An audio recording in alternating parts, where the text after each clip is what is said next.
ada di SD Negeri Jatiwangi. Nanti hari ini kita akan melakukan suatu observasi. Jadi observasi dan wawancara.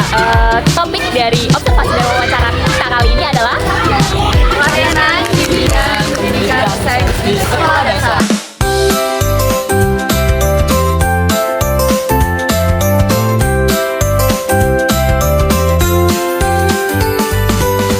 Yuk ikuti keseruan kami.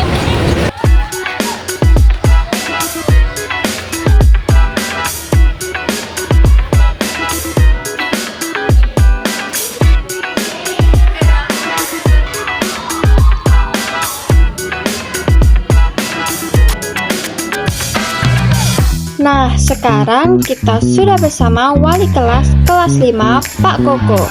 Beliau akan menjelaskan beberapa hal terkait topik kita hari ini.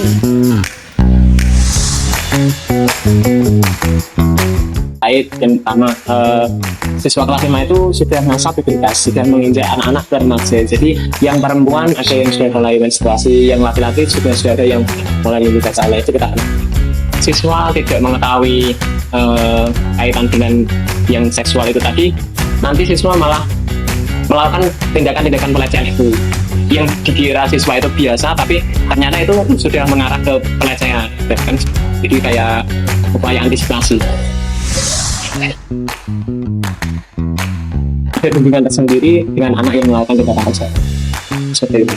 Kelas 5 itu sensitif sekali karena anak-anak hal itu kayak gimana ya, masih tabu, jadi anak-anak masih malu-malu apa gimana, tapi memang itu harus kita sampaikan karena itu tadi yang dimaksud upaya antisipasi itu. Kalau anak tidak mengetahui pasti nanti sampai kapanpun ada mengetahui, tapi kalau kita disampaikan di awal, caranya menjelaskan ya kita dengan bahasa yang bisa diterima dengan anak-anak, itu insya Allah nanti anak-anak juga akan menangkap apa yang kita sampaikan sih gitu.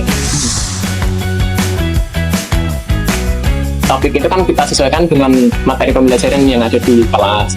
Kalau konteksnya pendidikan agama Islam itu kemarin tentang tindakan-tindakan kayak pelecehan gitu, antisipasinya apa. Terus kalau yang PJOK kemarin itu upaya untuk menjaga kesehatan, menjaga organ reproduksi, itu disampaikan. Tapi kalau di IPAS di kelas 5 itu adanya di semester 2 itu tentang masa pubertas sama ciri-cirinya, itu ciri-ciri fisik itu atau sama perubahan-perubahan.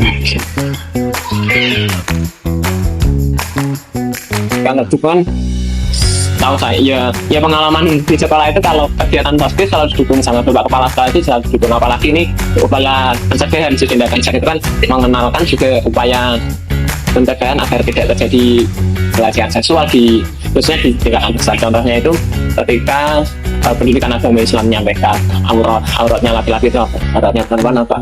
Biasanya itu ketika seorang anak laki-laki atau mainan yang di luar wajar yang luar biasa sama anak-anak perempuan, kan dia ada perasaan canggung, ada perasaan salah. Mungkin kendalanya kita harus sering-sering konsisten lah dalam memberi nasihat itu.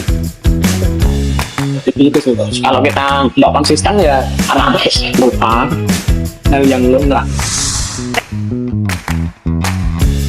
Tapi kalau sekolah dasar itu yang tadi pacaran itu masih sebatas ecenan mungkin ya, tapi tidak sampai yang berhubungan fisik atau gimana deh, cuman gitu sih. Tapi kan tetap yang namanya pacaran itu dari awal tidak beli. Kalau kita ketahui di awal tetap kita panggil untuk situ. Yang ditakutkan awalnya hanya baik-baikan, tapi nanti yang selanjutnya malah menjurus ke hal-hal yang negatif. Tetap ada bimbingan secara fisik, menilai atau mengukur keberhasilan kita ketika kita menasihati anak, terus anak itu tidak melakukan hal lagi, tidak melakukan tindakan yang sama, itu kita nilai gimana ya, berhasil lah gitu.